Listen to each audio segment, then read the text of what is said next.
Hello everyone and welcome back to my channel. My name is Caitlin and I'm back with another Wild Whisper design team project.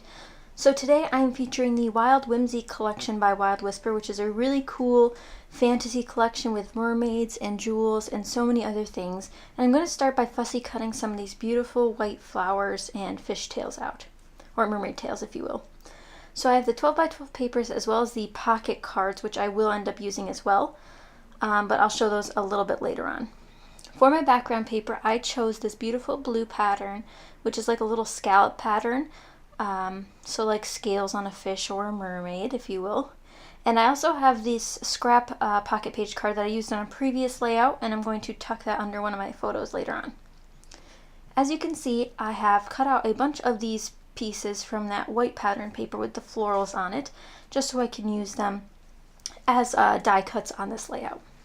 So these photos are actually from a trip my family and I took to Alexandria Bay, and there's this beautiful castle called Bolt Castle, and it has a beautiful architecture, and it was made so early on that there's a lot of stonework and it's just beautiful. So I decided to nickname this little outlook place, I think this is one of the clock towers there, but I decided to name it Mermaid Palace, which is the title of this layout, which you could tell by the title of this video. But I cut out this mermaid that was on one of the 3x4 cards so I could use her as a die cut as well, which is really fun about the Wild Whisper products, is you can make your own die cuts pretty easily with all of the elements they include on their patterns, which I do a lot in this layout example. Because I have the flowers I cut out, the mermaid I cut out, and I'll cut out some other things later on. So she's going to sit on the right bottom side near the journaling. That's where I end up keeping her, which is helps balance out the title later on. So now we are going to try to figure out if I want to do some layering beneath the photos. I know I want to do something crazy on this layout. As you can see, I have those aquamarine stars on the left-hand side, and those are actually going to go with some glitter that I end up picking out, it was a crazy idea, but I'm so glad the way it worked out. So if you guys have ever wanted to use glitter on a layout, this is definitely the method I would recommend for gluing it on. Right now I'm going to layer my photos. We'll get to the glitter once I finalize everything as for location on my layouts. So I also cut off this branding strip, which is just a little bit of a blue background with some white seashells, which I plan on using later on as well. And right now I realized that I do want another layer behind the other photo, and I'm just trying to pick out which paper. Ended up going with this jewel paper to bring in a couple more of those colors from this beautiful paper. And then I couldn't decide which way I wanted to cut it, so I just cut out the corner, which is a trick if you want to save your paper just in case you want to use it. You don't know which direction you might want to use it, and to keep it 12 by 12 both ways, you don't cut it all the way across, you just cut around your photo. And here's where I'll start die cutting a couple more pieces. I end up using some of these jewels from that Wild Whimsy paper, and I pull out a bunch of different colors. So I pull out some of the teals and some of the oranges. I don't think I used the red one on this layout, only because I wasn't planning on using any other red colors on this layout, but since I already had that peachy color in the mermaid skin tone and in the layers behind my photos, I thought it'd be good to pull it out. I'm also sorry that the lighting keeps breaking during the situation. I have this crazy setup for my diffusers right now, but it does end up having to change a couple times, so I'll pause the video when I have to change that, but hopefully it doesn't bother you too much if the lighting changes.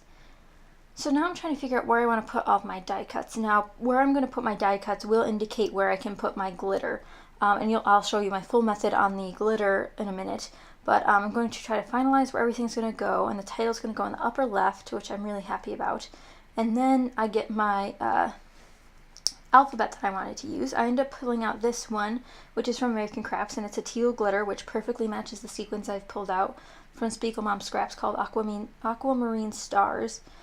And I'm just going to name it Mermaid Palace. And I always found these thickers really hard to use. I really love the color and I love the texture on their own, but when I go to put them on a layout, usually I don't like them. So I'm really glad I got to use them on this layout. It really goes well with the Wild Whisper Whimsy collection, and definitely glad that I had these in my stash to go with this page. So now I'm going to glue down the main aspects of the page here. I want to make sure all my embellishments are glued down pretty firmly. I thought I was going to put some on foam, but I ended up not wanting to mess around with putting foam adhesive on such unique shapes. If I had my foam squares with me, I would have done that, but I do not have my foam squares with me. So I had to deal with what I had, and you can see me adjusting some of the items here. So now I'm going to glue my mermaid down. And like I said, I want to put everything in place so I can put the glitter around it. So one, I don't waste glitter, and two, everything will adhere in its spot. Because if you put glitter down and then try to adhere something with it, sometimes it won't stick as well because the glitter is so chunky or varied in height and such like that. So now is my experimental part. I have my fine line bottle of glue, and I'm going to line where I want some glue beneath that. Next, I'm going to spread it out with my plastic paintbrush. This is just one of those kind from the dollar store. And then I'm going to sprinkle some sequins on. There's some big stars and some little stars here, which I don't think you'll see the vellum stars because they're so, like, vellum. They're see-through, so you won't be able to see them as well. And then I sprinkle some of the clear iridescent glitter from my stash on and push it in with my fingers just to make sure it sticks.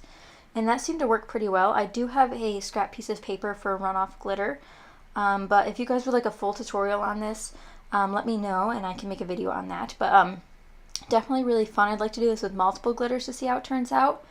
As for it scraping off, I didn't really test that. I knew this would be sitting in a page protector, so I wasn't concerned about it being able to be scraped off as much as if it was a different type of project. But I'm really glad I had these sequins to go with it. It really adds a lot of texture with the glitter and the sequins on these little sections. And I put this all over my layout. It's one of my favorite parts about this layout is how the glitter intertwines with the die cuts that I made from the Wild Whisper papers. And these sequins just match so beautifully. And they're little stars, which, I mean, mermaids and stars don't really go together, but if you think starfish, then it does tend to go together. But yeah, I put this all over, including around my title, which is where I decide here that I wanted to put it there. So I'm going to line up my title so I can put more glitter on. And I would recommend using a paintbrush you don't really care about, since the glue can get really gunky and might ruin your paintbrush. I also recommend a really thin or fine glitter. I'm not using a very chunky glitter. I was really too scared to use a chunky glitter, but I'm glad that I used one that was iridescent as well. And I also make sure you use a glue that does dry clear. You won't want one that dries white, because then you might not be able to see your glitters as well, and it would show up poorly if you missed a spot with glitter. So now I'm going to glue down these other pieces, and I have my jewels that I'm gluing down, and I'm using my fine line bottle for that. It really doesn't matter to me which one I use, if it's my ATG or my fine line. As long as it's stuck down, I'm okay. So here's where I add some more glitter, and I really like the ease of spreading it out with a paintbrush. I really wanted it in like a general, like just backdrop sort of color, so that's why I put so much glue down most of the time. And I'm just going to stick it on there. But this layout's almost done. I hope you guys enjoyed. I have some close-up shots at the end in case you're interested. Be sure to check out all of Wild Whisper's collections down below. I have links to their website. And be sure to give this video a thumbs up if you enjoyed, and subscribe if you're not already. Thank you guys so much for watching. I hope you enjoyed this glitter invasion on this layout, and I'll see you guys next time. Bye!